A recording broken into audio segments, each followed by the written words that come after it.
Adentrando no campo teórico, né, dos atos irregulares ou da teoria das invalidades, verifica-se que parte considerável dos conceitos com o qual nós operamos em termos de nulidade, ele encontra amparo ou até mesmo pode ser descrito como uma transposição civilística.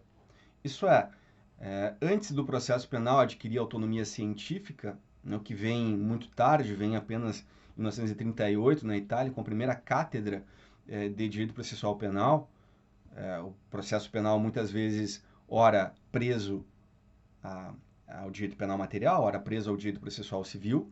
Enfim, foi incapaz de desenvolver categorias que fugissem ou que escapassem à teoria geral do direito, mais especificamente também à teoria do direito privado.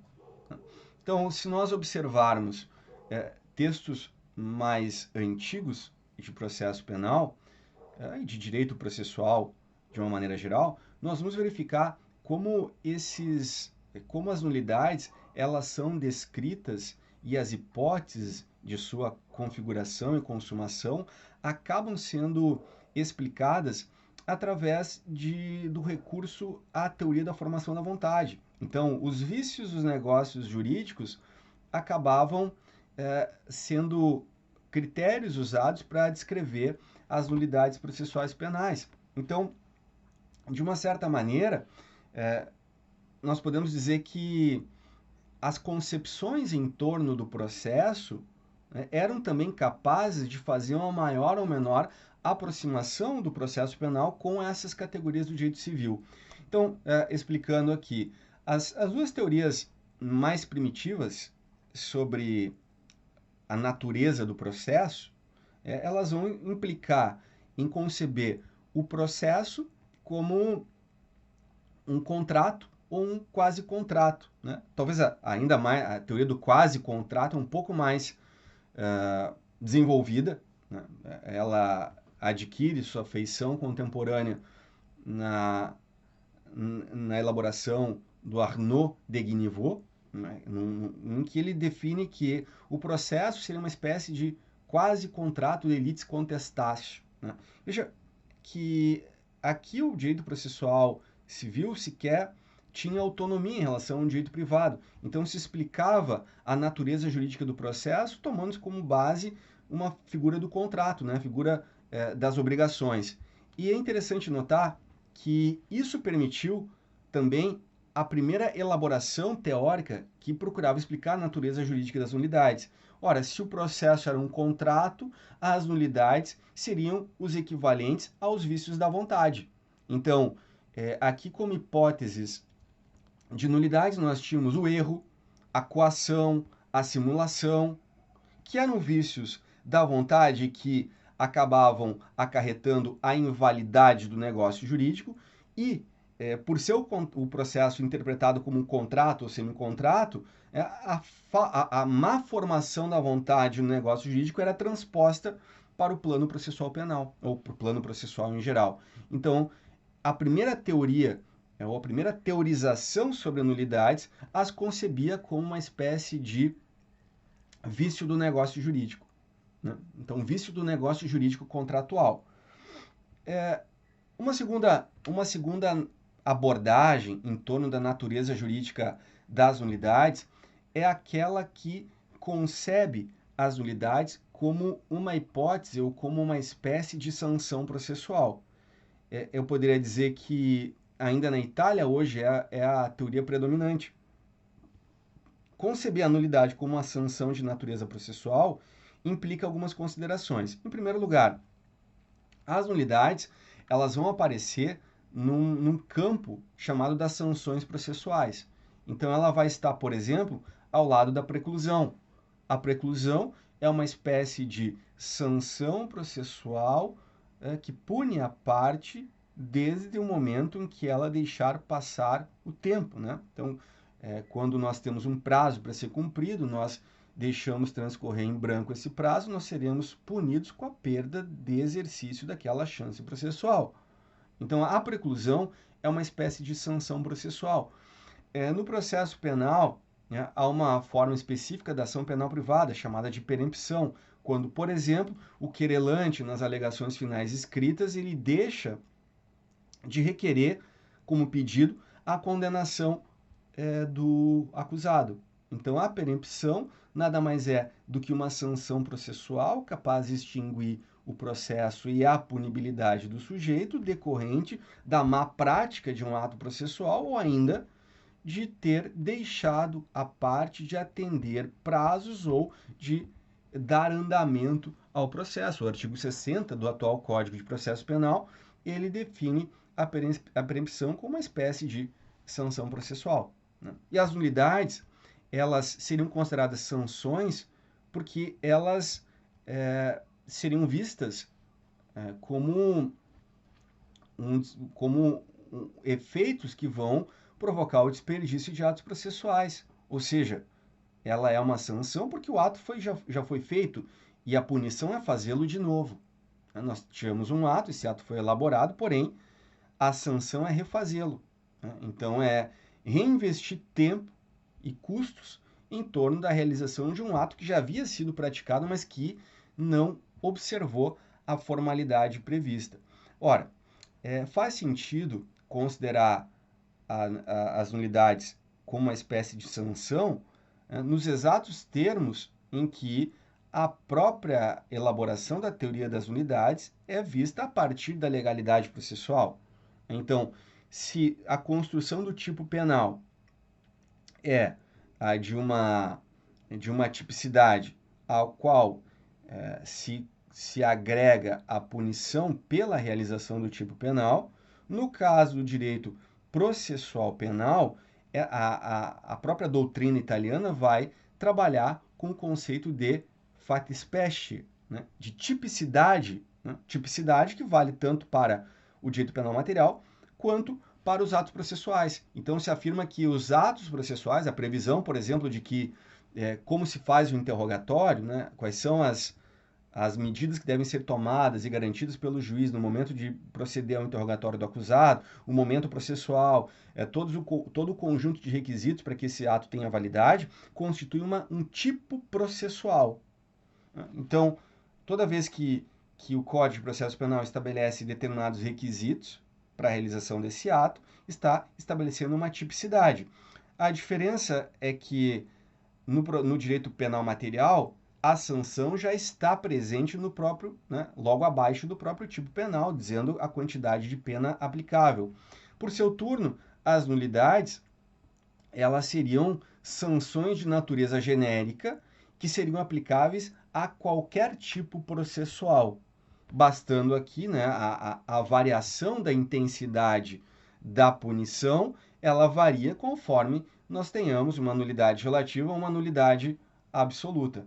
Portanto, essa explicação em torno da natureza jurídica das nulidades, ela se coaduna com a matriz que enxerga na legalidade processual o parâmetro, a outra face da moeda da legalidade de direito material. No Brasil, predomina duas teorias ou duas naturezas jurídicas concorrentes. Uma delas procura enfrentar as nulidades através da sua relação com a invalidade. Outro tanto, né, outro percentual doutrinário, afirma que as nulidades correspondem a um problema que está relacionado ao campo da eficácia.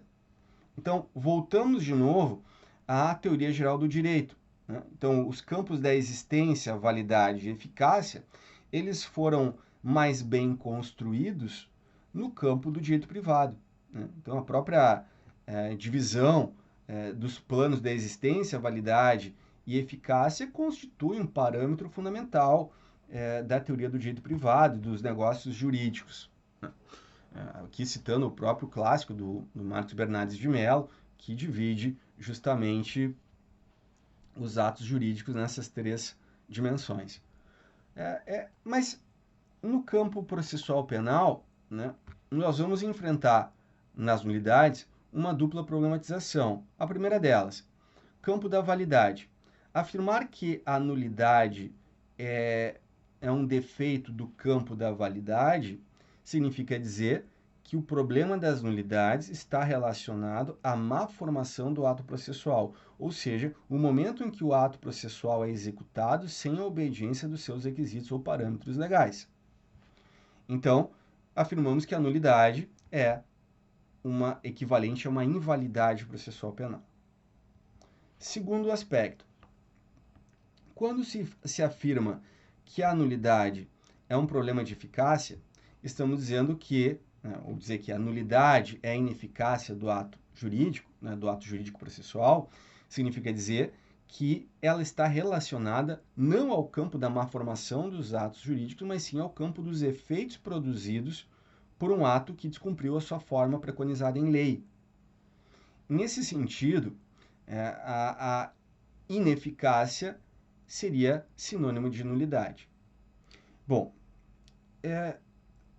a dificuldade da doutrina em geral em determinar quando seria um e quando seria outro é tamanha que um autor chega a dizer que determinar se a nulidade é um problema de eficácia ou de validade dependeria do caso. Quase que confirmando as diversas soluções dadas a casos símiles pela jurisprudência brasileira. Veja, quando você afirma que a natureza jurídica é dependente do caso, você está simplesmente afastando qualquer possibilidade de determinação da natureza jurídica do Instituto, o que significa dizer que a nulidade não tem natureza jurídica. Tamanha incongruência proposta por esse autor.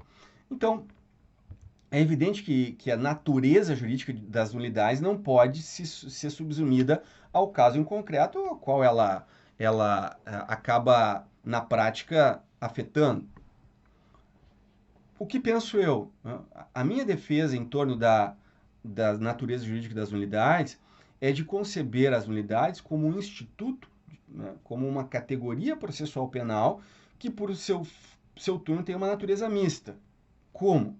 Primeiro, a primeira coisa que nós temos que saber é que não existe nulidade processual penal sem uma declaração judicial.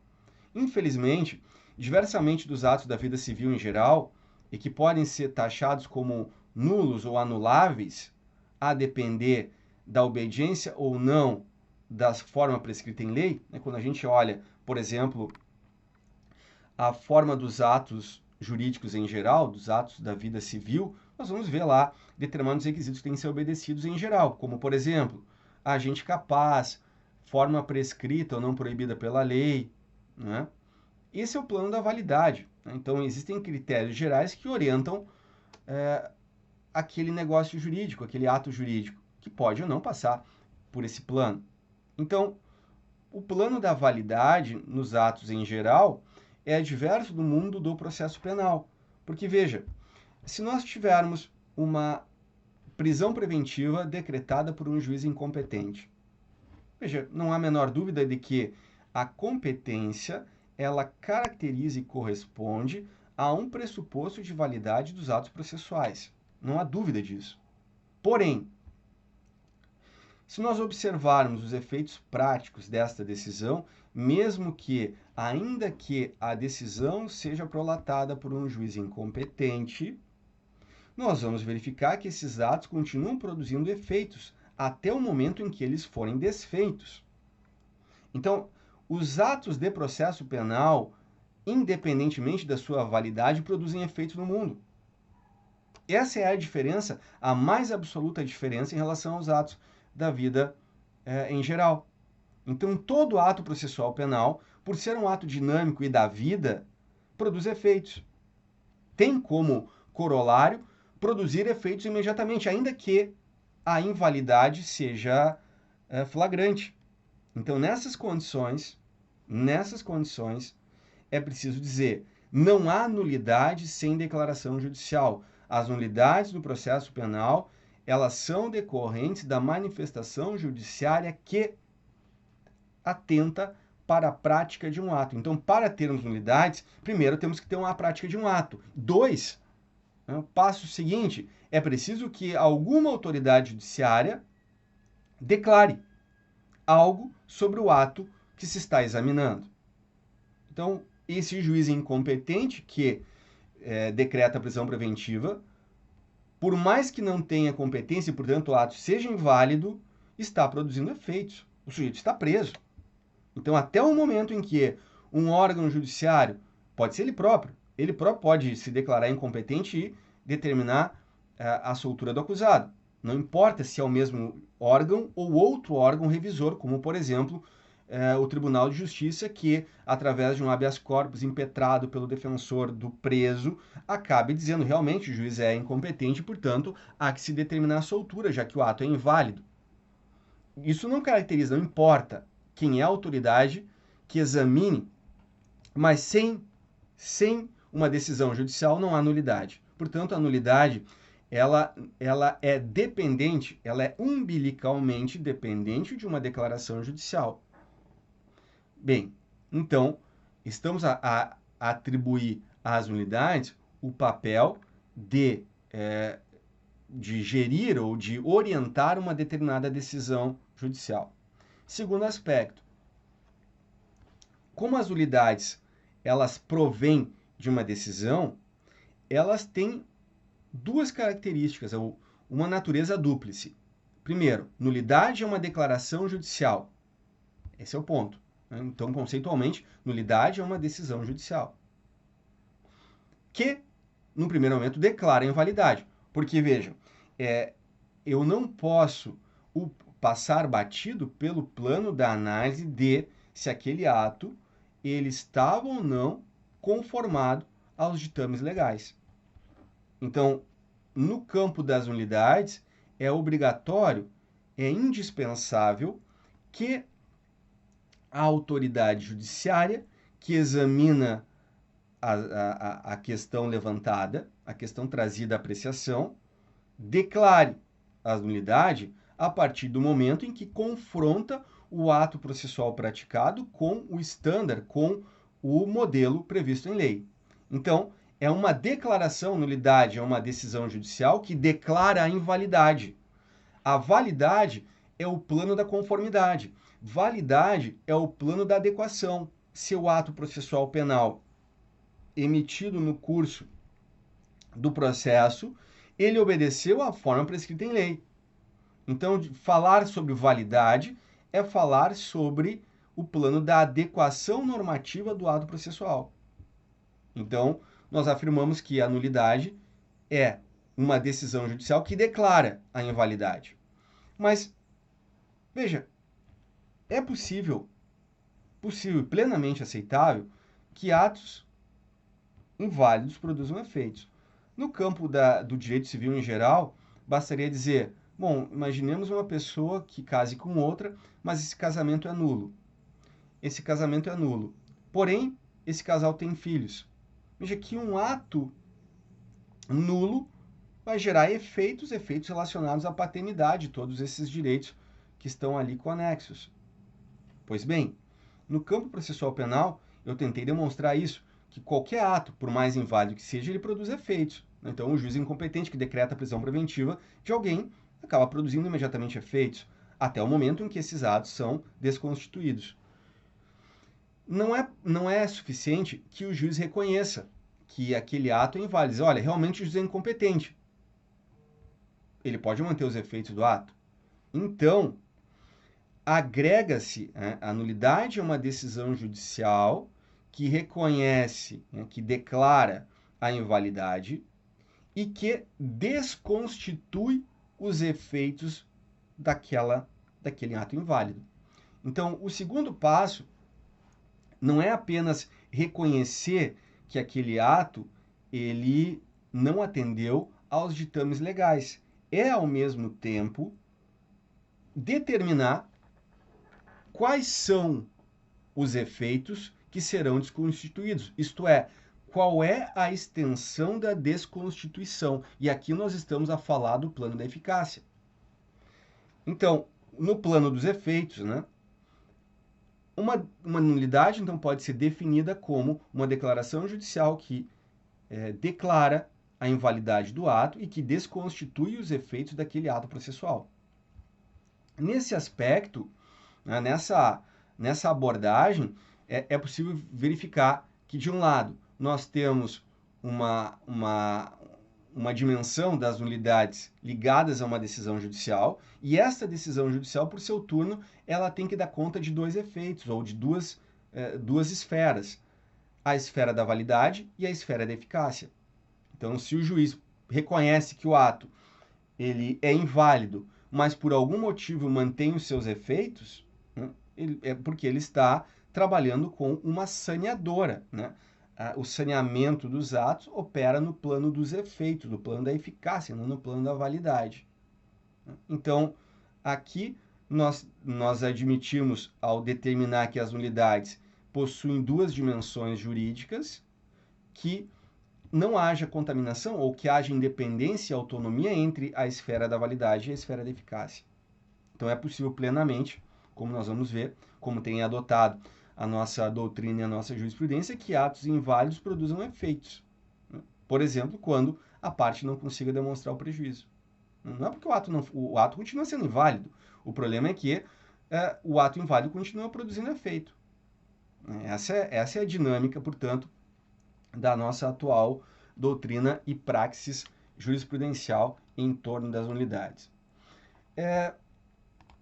Verificada a natureza jurídica das nulidades, é hora da gente ter algum tipo de atenção a quais são os impactos, né? Quais são as espécies de invalidades que nós conhecemos. Então, em primeiro lugar, as nulidades, elas se diferenciam entre si entre nulidades absolutas e nulidades relativas, né? Então, primeira questão, as nulidades, elas possuem uma dicotomia própria, nulidades relativas e nulidades absolutas. Porém, ao lado das nulidades, a doutrina, em geral, afirma que nós temos a inexistência, né? A inexistência. E ainda, como terceiro ponto, poderia-se falar da irregularidade. Começo com a irregularidade. A irregularidade seria um defeito de pequena monta, né, do ato processual, incapaz de atingir ou de comprometer os requisitos em lei previstos. Por exemplo, eu diria, como exemplo inequívoco de uma irregularidade, nós temos um registro de audiência no qual o juiz se equivoca quanto à data, né? O juiz se equivoca quanto à data da realização da audiência. É um defeito incapaz de comprometer a substância do ato, né?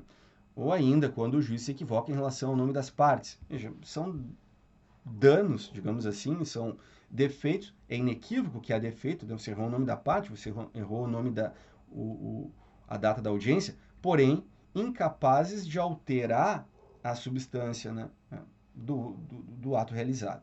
Então, a irregularidade é um defeito de pequena monta que não chega a comprometer os requisitos essenciais do ato. Isso, a rigor, é irregularidade. Segundo, a inexistência.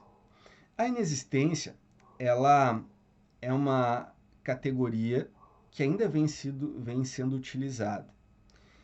Em primeiro lugar, a inexistência tem suas razões históricas, ela tem a sua razão de existir. Em primeiro lugar, quando a inexistência entra em cena, nós temos um momento que é o momento do Código Napoleônico, no qual as nulidades, elas apenas poderiam ser decretadas por juízes ou tribunais quando presentes, né, quando elas estão presentes num rol pré-determinado. Então, nesse momento em que todas as nulidades, né, as hipóteses de nulidade devem estar presentes no código, e a nulidade somente pode ser declarada quando verificada uma daquelas hipóteses, nós temos ali um rol taxativo de nulidades. Mas, especialmente no campo do direito civil, em que as relações da vida vão mudando e vão se aprimorando, vão evoluindo, surge também a necessidade de que as nulidades e que o próprio direito civil acompanhasse o fenômeno das mutações das relações sociais.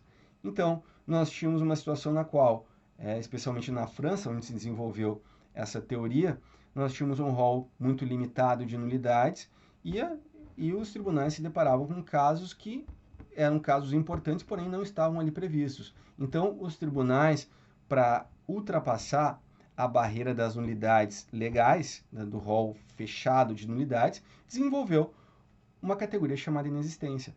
Então, ao chamar de inexistência o que era de fato mais uma hipótese de nulidade, os tribunais conseguiram escapar da teorização e do controle judiciário, né, sobre essa teoria, né, sobre um rol fechado, dando um novo nome, né, ao que de fato era uma outra hipótese de nulidade. A inexistência poderia ser chamada de uma nulidade supralegal.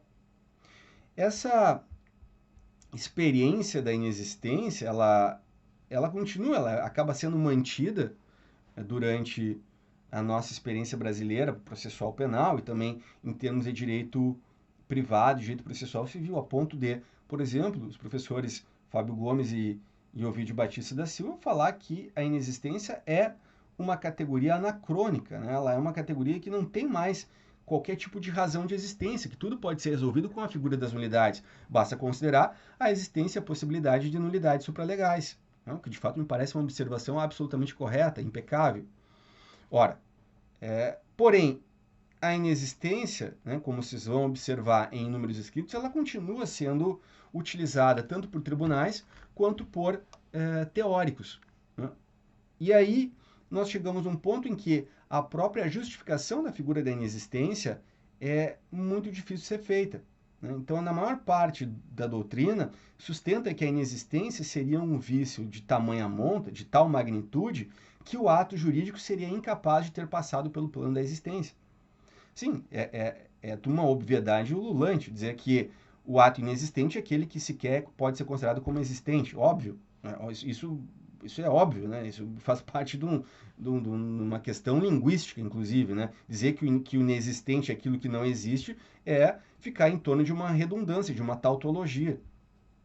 A doutrina brasileira, ela é incapaz de dar maiores justificações para a diferenciação entre nulidade e inexistência, a não ser recorrendo ao grau de profundidade. Mas esse grau de profundidade do defeito do ato para nos planos da validade e o plano da existência, né?